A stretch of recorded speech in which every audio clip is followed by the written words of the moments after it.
खादी आश्रम के बाहर प्रधानमंत्री नरेंद्र मोदी के बैनर लगाने को लेकर कांग्रेस का विरोध, अब बीजेपी का पलटवार।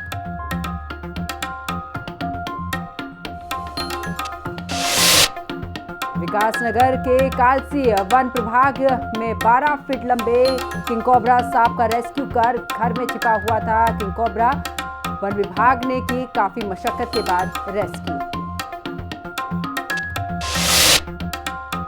मसूरी में मॉल रोड पर एक आइसक्रीम की दुकान में लगी भीषण आग से अफरा तफरी मची। फायर ब्रिगेड की टीम ने 3 घंटे की कड़ी मशक्कत के बाद आग पर काबू पाया। शॉर्ट सर्किट के कारण आग लगने की आशंका जताई जा रही है।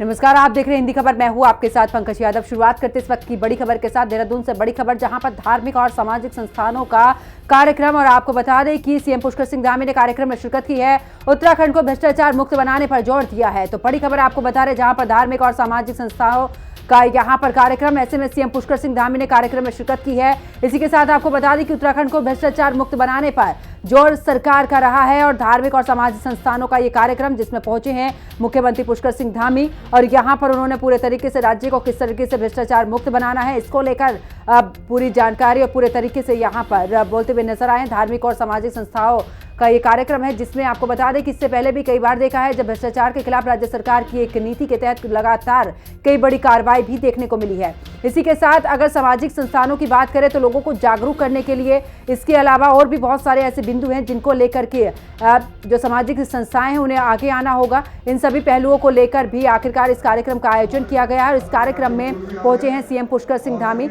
और उत्तराखंड को भ्रष्टाचार मुक्त बनाने पर जोर भी राज्य सरकार की तरफ से दिया जा रहा है। धार्मिक और सामाजिक संस्थानों का ये कार्यक्रम है जिसमें पहुंचे हैं मुख्यमंत्री पुष्कर सिंह धामी। आपको बता दें कि आखिरकार समाज को किस तरीके से जागरूक करना है, किस तरीके से भ्रष्टाचार को रोकना है, किस तरीके से, क्योंकि उत्तराखंड में समय समय पर तमाम का अभियान चलाए जाते हैं, चाहे वो भ्रष्टाचार के खिलाफ हो, चाहे वो अवैध निर्माण के खिलाफ हो।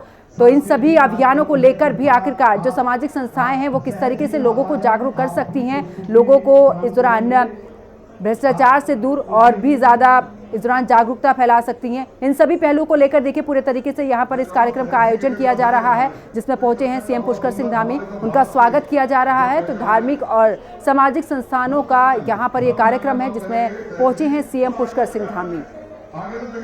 तो तमाम यहाँ पर चाहे साधु संतों की बात करें और समाज सेवियों की बात करें, यहाँ पर पहुँचे हैं। और आपको बता दें कि जिस तरीके से एक रास्ते की कुल मिलाकर बात करें, क्योंकि समाज को के जो यहाँ पर संस्थाएं हैं, सामाजिक संस्थाएं, वो आखिरकार आम लोगों को किस तरीके से जागरूक कर सकती हैं, और किस तरीके से चाहे वो भ्रष्टाचार पर लगाम को लेकर हो, अपराध को लेकर इस दौरान जागरूक करना हो, या फिर ठगी को लेकर भी जागरूक करना हो, तमाम पहलुओं पर आखिरकार सामाजिक जो संस्थाएं हैं वो किस तरीके से काम कर सकती हैं, किस तरीके से लोगों को उनकी तरफ से जागरूक भी किया गया है। इन्हीं सभी पहलुओं को लेकर देखिए आज इस कार्यक्रम का आयोजन।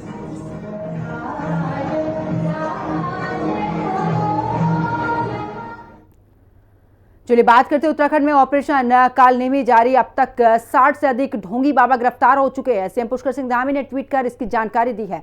आस्था और सनातन संस्कृति की रक्षा का संकल्प यहां पर सीएम पुष्कर सिंह धामी की तरफ से कहा गया है।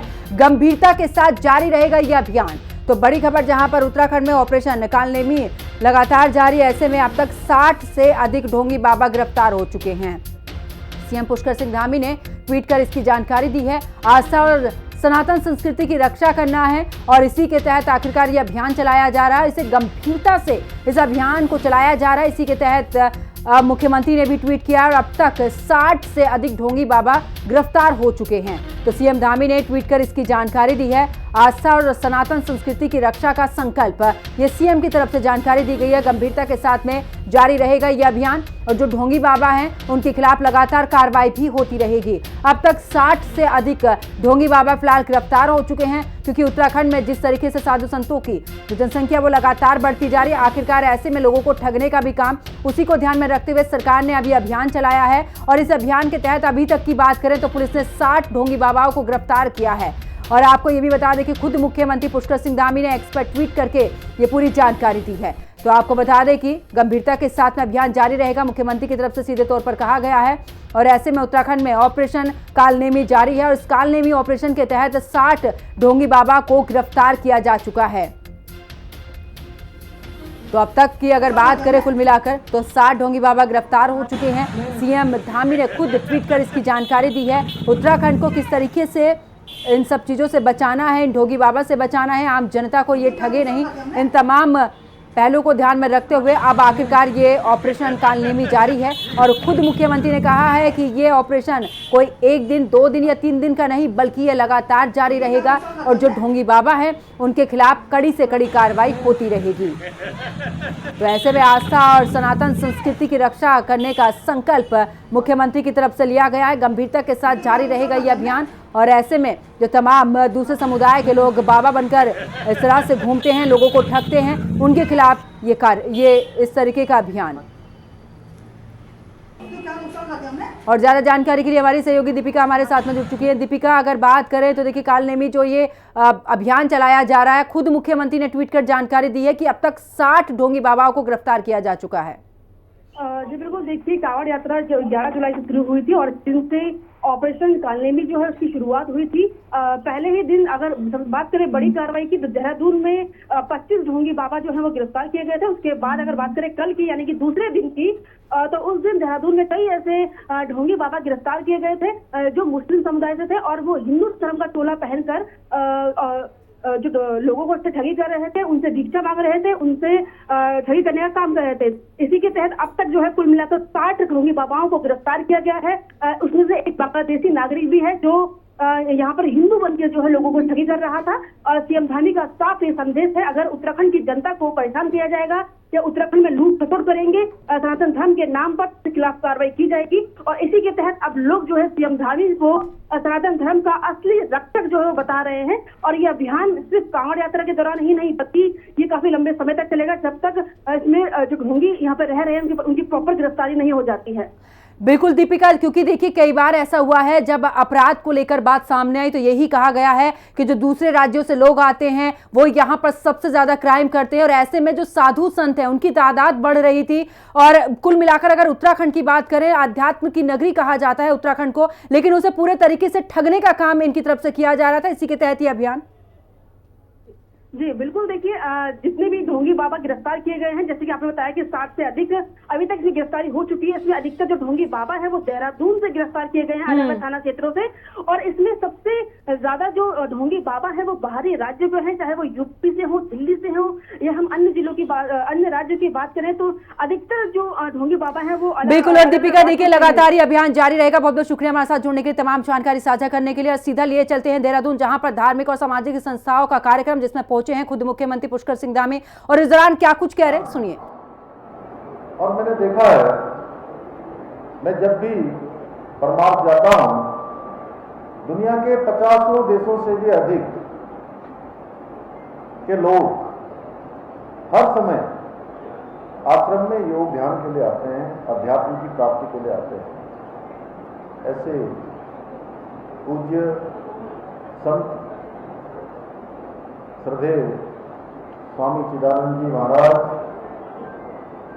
मंच पर आसीन, यहाँ का जिनका जिस स्थान का नाम हम सब लोग हर पल लेते हैं और हर क्षण लेते हैं।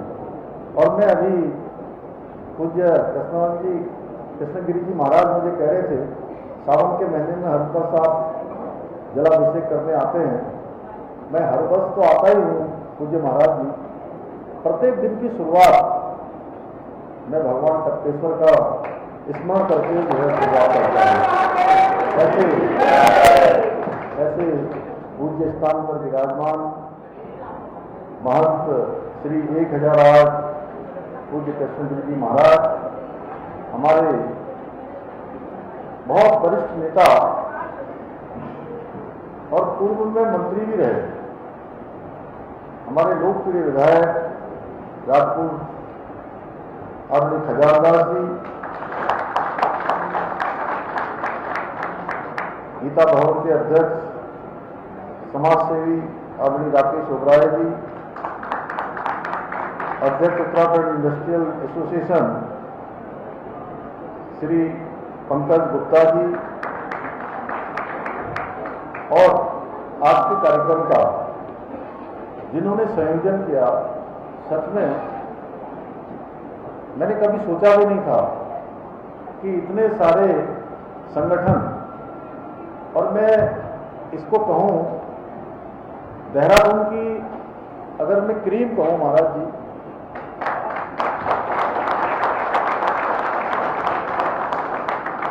इस महानगर की क्रीम में से उपस्थित हमारे प्रमुख सामाजिक और धार्मिक संस्थाओं के सभी आए हुए मेरे भाई बहन, उनका संयोजन करने का काम कुंवर जतेंद्र सिंह जी के द्वारा किया गया। सच में कल्पना की गई, और उनके साथी एक आज मंच से दूर है, वहां नीचे बैठे हैं, भारतीय जनता पार्टी के हमारे मीडिया प्रमुख, मीडिया के प्रभारी मेरे छोटे भाई मनदीप सिंह चौहान जी, और यहाँ उपस्थित सभी संस्थाओं के अध्यक्ष, सभी प्रतिनिधिगण, हमारे अनेक मित्र यहाँ बैठे हुए हैं। मैं एक एक का नाम लूँ, अशोक वर्मा जी यहाँ बैठे हैं, अनेकों साथियों को मैं सबको जानता हूँ, सभी के, और हमारी माताएं बहनें, बड़े बुजुर्ग, आप सब यहाँ मेरा प्रोत्साहन करने के लिए, उत्साहवर्धन करने के लिए, और सच में इस मुहिम को आगे बढ़ाने के लिए यहाँ पर उपस्थित हुए हैं। मैं आप सभी का, और आपने यहाँ पहुंचने पर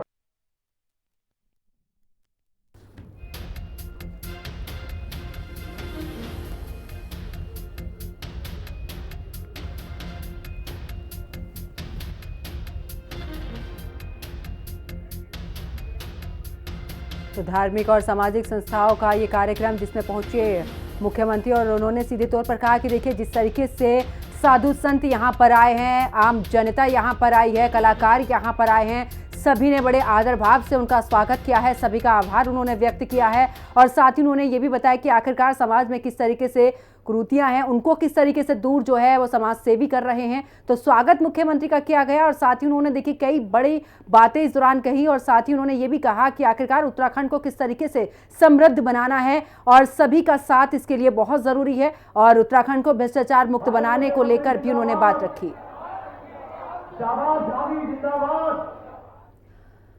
और चलिए रुक करते एक और बड़ी खबर का, जहां पर उत्तराखंड में ड्रग की खेप बरामद की गई है। चंपावत में एमडीएमए ड्रग बरामद की गई है। महिला से बरामद हुई है 5 किलो यहां पर ड्रग्स, जहां पर 10.23 करोड़ रुपए आके जा रही है इसकी कीमत। तो बड़ी खबर आपको बता रहे, जहां पर महिला तस्कर से ये बरामद की गई है फिलहाल। ऐसे में आपको ये भी बता दें कि उत्तराखंड में ड्रग की बड़ी खेप यहां पर बरामद की गई है। चंपावत में एमडीएमए ड्रग जो है वो बरामद की गई है।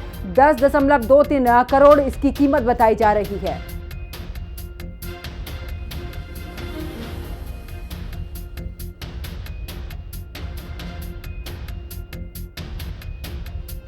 तो देखिए महिला से बरामद हुई है 5 किलो ड्रग्स, और आपको ये भी बता दें कि जो इसकी कीमत है वो करीब 10.23 करोड़ रुपए आकी जा रही है, यानी कि इसकी कीमत बताई जा रही है। ऐसे में उत्तराखंड में ड्रग की बड़ी खेप बरामद की गई है। चंपावत में एमडीएमए ड्रग जो है वो बरामद की गई है। एक तरफ चुनावी माहौल उत्तराखंड में, क्योंकि त्रिस्तरीय पंचायत चुनाव की तैयारियों में जुटे हुए हैं तमाम प्रत्याशी, और ऐसे में देखिए दूसरी तरफ कांवड़ यात्रा। तो कुल मिलाकर ऐसे में बड़ी खेप का बरामद होना कई सवालिया निशान खड़े करता है।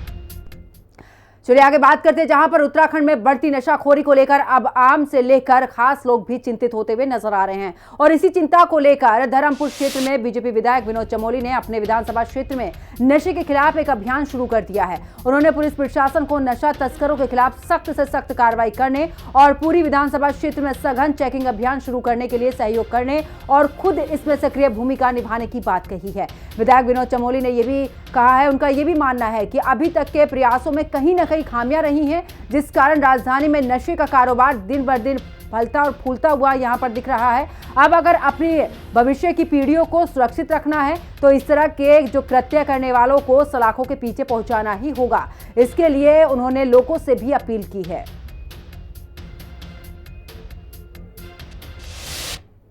जिसमें हमारे यहाँ मद्रासी कॉलोनी है, ऐसे हमारे यहाँ जो दक्षिण रेस कोर्स में सी ब्लॉक का कुछ हिस्सा है जहाँ पर इस तरह का गतिविधियाँ ज़्यादा होती हैं।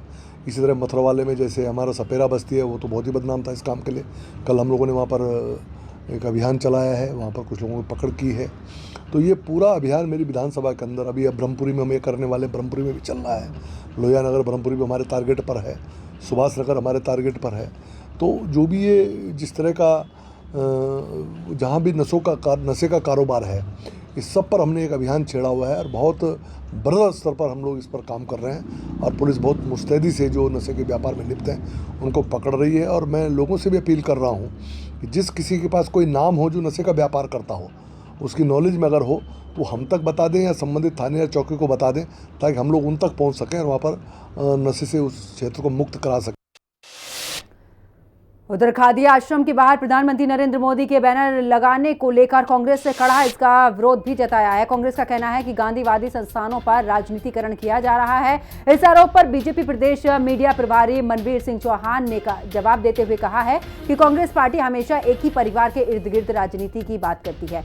गांधी की पदवी को भी हड़प लिया है। ऐसे लोगों को नैतिकता का कोई अधिकार नहीं है। उन्होंने आगे ये भी कहा कि गांधी आश्रम में अगर प्रधानमंत्री की तस्वीर लगी है तो वो एक संवैधानिक पद है और उस नाते उनका चित्र यहां पर लगाया गया है। देखिए, कांग्रेस जो हमेशा परिवारवाद पे जिन्होंने राजनीति की है और गांधी की पदवी जिन्होंने पूरी छीन ली और गांधी के नाम से अब वो पूरा परिवार चला रहे हैं, उनको इस बात पे कहने का कोई औचित्य नहीं है। लेकिन भारतीय जनता पार्टी के लोग, भारतीय जनता पार्टी की सरकार संवैधानिक दायित्वों की पूरी तरह से निर्वहन करती है और गांधी आश्रम में अगर प्रधानमंत्री नरेंद्र भाई मोदी की फोटो लगाई गई है तो निश्चित रूप से एक संवैधानिक पद पर आदरणीय नरेंद्र मोदी जी हैं और उस नाते प्रधानमंत्री की फोटो लगती ही है। लेकिन ऐसा नहीं हो सकता है कि गांधी जी की फोटो न लगी हो और प्रधानमंत्री की लगी हो। और चलिए अब आगे बात करते हैं हल्द्वानी की, जहां पर ब्लॉक में इस समय ग्राम पंचायत चुनाव की सरगर्मियां चरम पर हैं। जगह जगह नामांकन से लेकर प्रचार तक का माहौल बना हुआ है। लेकिन इसी बीच हल्द्वानी ब्लॉक की सबसे बड़ी ग्राम सभा खेड़ा ने एक मिसाल कायम कर दी है। यहां ग्राम सभा में एक बार यमुना सनवाल को निर्विरोध ग्राम प्रधान चुन लिया गया है। यमुना सनवाल के खिलाफ एक नामांकन पत्र या फिर दाखिल नहीं हुआ था, लेकिन बाद में वो भी वापस ले लिया गया था, जो कि एक दाखिल हुआ था और जिससे यमुना सनवाल निर्विरोध प्रधान घोषित हुई। मैं बहुत अच्छा महसूस कर रही हूँ और अपने ग्राम सभा को धन्यवाद का चाहती हूँ, जो हमारे अगेंस्ट खड़े हुए थे उनके लिए भी बहुत बहुत धन्यवाद। हाँ, अपने ग्राम सभा के लिए बहुत कुछ करना चाहते हैं। उधर हल्द्वानी के गोलापार क्षेत्र में प्रशासन ने एक बड़ी कार्रवाई को अंजाम दिया है। यहां एक रेस्टोरेंट की आड़ में 4 कमरों वाला होटल संचालित किया जा रहा था। लंबे समय से आसपास के लोगों की तरफ से भी इस होटल के खिलाफ शिकायतें मिल रही थी। उन्होंने ये भी बताया है कि इस दौरान होटल में बिना किसी लाइसेंस और पंजीकरण के रुकने की व्यवस्था की गई थी, जिससे कि स्थानीय लोगों में इसको लेकर काफी गुस्सा भी था। लोगों का आरोप ये भी था कि होटल में ठहरने वाले लोगों की कोई भी जानकारी थाने में नहीं दी जाती थी, जिससे कि सुरक्षा व्यवस्था पर भी सवाल उठ रहे थे। इतना ही नहीं, रेस्टोरेंट की अनुमति लेकर कमरे किराए पर देना कानूनन गलत माना जाता है। दस्तावेजों की जांच के दौरान भी यहां पर होटल संचालक कोई भी वैध लाइसेंस या अनुमति पत्र नहीं दिखा सका। अनियमितताओं की पुष्टि होते ही होटल को सील करने के आदेश भी दे दिए गए। कई शिकायतें प्राप्त हो रही थी कि गोलापार जो विभिन्न होटल है, रेस्टोरेंट, उनके द्वारा कमरे संचालित किए जा रहे हैं। इसमें विभिन्न प्रकार की संदिग्ध गतिविधियां संचालित हो रही हैं, जिसका आज रैंडमली चेक किया गया। एक जो यहाँ पे होटल है वो बिना किसी अनुमति के संचालित हो रहा है, जिसमें 5 से 6 कमरे संचालित हो रहे हैं। होटल चलाने संबंधी उसका कोई अनुमति नहीं है, ना इस पर कोई किसी प्रकार का बिल बुक है और जो उनका रजिस्टर रिकॉर्ड तैयार किया गया उनकी कोई भी ID का भी रिकॉर्ड उनके पास उपलब्ध नहीं है, जिसके दृष्टिगत ऐसी अनियमितताएं लगातार संचालित न हो, इसको सील किया गया है और अपने अभिलेख प्रस्तुत करने हेतु निश्चित किया जा रहा है। और अब चलिए खबर विकासनगर से, जहां पर कालसी वन प्रभाग के यहां पर चौहड़पुर रेंज में भी 12 फीट लंबे किंग कोबरा सांप का रेस्क्यू किया गया। किंग कोबरा होरावाला के रजोली इलाके में एक घर में छिपा हुआ था, जिसे पकड़ने पहुंची वन विभाग की टीम को काफी मशक्कत करनी पड़ी। वन विभाग की टीम ने कोबरा का रेस्क्यू करने के बाद उसे जंगल में छोड़ दिया।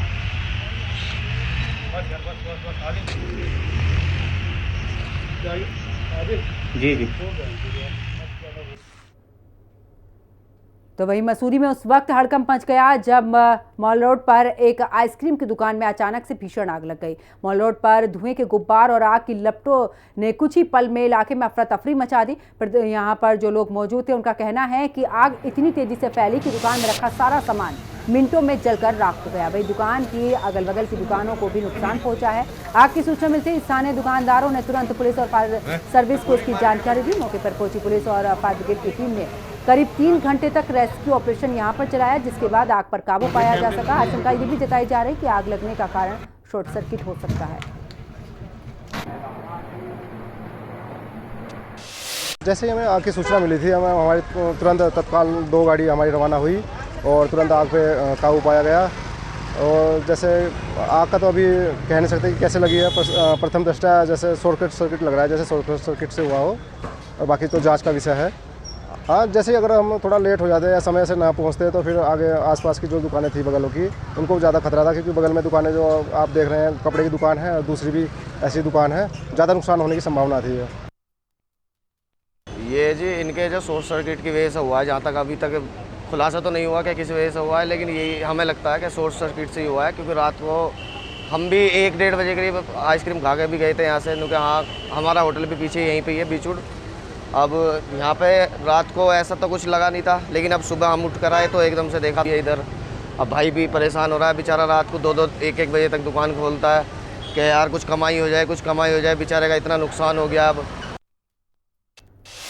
और अब चलिए आगे बात करते हैं, जहां पर उत्तराखंड विधानसभा का मानसून सत्र 19 से 22 अगस्त तक भराड़ीसैंण विधानसभा में होगा, जहां पर मुख्यमंत्री पुष्कर सिंह धामी की संस्तुति के बाद में शासन ने सत्र की तारीख तय कर दी है। इसके साथ ही राज्य में मंत्रिमंडल विस्तार को लेकर भी कयास तेज हो गए हैं, क्योंकि धामी कैबिनेट में संसदीय कार्य मंत्री का पद फिलहाल खाली है। ऐसे में सत्र से पहले किसी नए चेहरे को मंत्रिमंडल में जगह दी जाएगी या फिर मौजूदा मंत्रियों में से ही किसी को ये जिम्मेदारी दी जाएगी, इस पर कयास लगातार लग रहे हैं। तो वही अब इसको लेकर कांग्रेस ने मंत्रिमंडल विस्तार को लेकर जिस तरीके से चर्चाएं चल रही हैं उसको लेकर चुटकी ली है, और जिसके बाद सियासत गर्मा गई है। रिपोर्ट देखिए।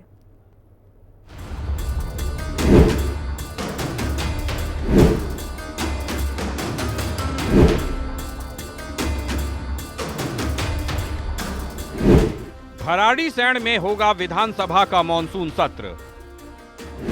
मंत्रिमंडल विस्तार की चर्चा, कांग्रेस ने कसा तंज। धामी कैबिनेट में संसदीय कार्य मंत्री का पद खाली। लगाए जा रहे कयास, किसे मिलेगी जिम्मेदारी। उत्तराखंड विधानसभा का मॉनसून सत्र प्रदेश की ग्रीष्मकालीन राजधानी गैरसैंण के भराड़ीसैंण विधानसभा में 19 से 22 अगस्त तक होगा। कैबिनेट ने मॉनसून सत्र की तारीख और जगह तय करने के लिए मुख्यमंत्री पुष्कर सिंह धामी को अधिकृत किया था, जिस पर भराड़ीसैंण विधानसभा में 19 अगस्त से सत्र कराने के लिए मुख्यमंत्री की सहमति के बाद शासन से आदेश जारी कर दिए गए हैं। शासन की ओर से जारी आदेश के बाद राज्यपाल की अनुमति से विधानसभा सचिवालय सत्र की अधिसूचना जारी करेगा। सत्र की तिथि तय होने के साथ ही धामी मंत्रिमंडल के विस्तार को लेकर भी कयासबाजी तेज हो गई है, क्योंकि विधानसभा में सरकार का पक्ष मजबूती से रखने के लिए संसदीय कार्य मंत्री की नियुक्ति टाली नहीं जा सकती। पहले ये जिम्मेदारी प्रेमचंद अग्रवाल संभाल रहे थे, लेकिन उनके मंत्री पद से इस्तीफे के बाद संसदीय कार्य मंत्री का पद खाली चल रहा है। ऐसे में किसी नए चेहरे को मंत्रिमंडल में जगह दी जाती है या मौजूदा मंत्रियों में से ही किसी को अतिरिक्त प्रभार दिया जाता है, इस पर निगाहें लगी हुई हैं। वहीं कांग्रेस ने मंत्रिमंडल विस्तार के कयासों पर चुटकी लेते हुए कहा है कि बीजेपी में कई विधायकों की निगाहें तो मंत्री पद पर लगी हुई हैं, लेकिन जैसे केंद्र में मंत्री नाम के होते हैं और सारा काम पीएम मोदी करते हैं, वैसे ही सीएम धामी ही अपने साथी मंत्रियों को दरकिनार कर संसदीय कार्य मंत्री का भी कार्यभार देख लेंगे, चाहे सत्र की कार्यवाही जैसे भी चले। 19 अगस्त 2025 से 22 अगस्त 2025 तक उत्तराखंड विधानसभा का मानसून सत्र गैरसैंण, जो कि ग्रीष्मकालीन राजधानी है उत्तराखंड की, उसमें आयोजित किया जाएगा। जहाँ तक संसदीय कार्य मंत्री का प्रश्न है, तो भारतीय जनता पार्टी स्वयं तय करेगी कि किसको संसदीय कार्य मंत्री की जिम्मेदारी देनी है। माननीय मुख्यमंत्री का ये विशेषाधिकार है वो तय करेंगे कि इन्हीं मंत्रियों में से किसी को जिम्मेदारी देनी है या किसी नए मंत्री को सम्मिलित करना है। मंत्री सब हैं, लेकिन उद्घाटन प्रधानमंत्री जी करते हैं। और गीता में एक श्लोक है, महाजनो ये न गता सपंता। महान लोग जैसा कार्य करते हैं उसका अनुसरण नीचे वाले करते हैं। प्रधानमंत्री जी जब ये काम कर रहे हैं तो मुख्यमंत्री जी अगर यहाँ पर सुबोध भाई, सौरभ भाई, रेखा आर्य जी, सतपाल महाराज जी, धन सिंह जी, अगर इनको भी ड्रॉप कर दो और अकेले मुख्यमंत्री जी हों, सबका काम कर सकते हैं। वो सक्षम है। मोदी जी ने सबको सिखा रखा। इसलिए एक संसदीय कार्य मंत्री राज्य में बड़ा महत्वपूर्ण पद होता है। विधानसभा की कार्यवाही के दौरान संसदीय कार्य मंत्री की भूमिका अहम होती है। सदन में विधायी गतिविधियों को प्रभावी ढंग से चलाने का जिम्मा संसदीय कार्य मंत्री पर होता है। हालांकि विधानसभा के पिछले सत्र में संसदीय कार्य मंत्री का जिम्मा संभाल रहे प्रेमचंद अग्रवाल विपक्षी कांग्रेस के विधायकों से पहाड़ मैदान के मुद्दे पर उलझ पड़े, जिसका नतीजा ये हुआ कि उन्हें अपनी कुर्सी गंवानी पड़ी। अब मॉनसून सत्र से पहले सीएम धामी किसे संसदीय कार्य मंत्री का जिम्मा सौंपते हैं, इस पर सबकी निगाहें लगी हुई हैं, जो इस बड़ी जिम्मेदारी को संभालने के साथ ही सदन में विपक्ष के साथ समन्वय भी बनाए रखे। देहरादून से संवाददाता शुभांगी भट्ट के साथ ब्यूरो रिपोर्ट, हिंदी खबर। और चलिए अब खबरों में आगे बात करते हैं हरियाणा की, जहां पर कैथल से भिवानी जाते समय मुख्यमंत्री नायब सिंह सैनी ने 152 डी हाईवे पर परिजनों से आत्मीय भेंट का सुबह की राम की है। प्रधानमंत्री नरेंद्र मोदी के नेतृत्व में हरियाणा की नॉन स्टॉप सरकार प्रदेश को 3 गुना तेजी से यहां पर विकास के पथ पर आगे बढ़ा रही है। विकास भी, संवाद भी, यही है हरियाणा का नायाब मॉडल। और इस बुलेटिन में फिलहाल इतना ही। आप देखते रहिए हिंदी खबर। नमस्कार।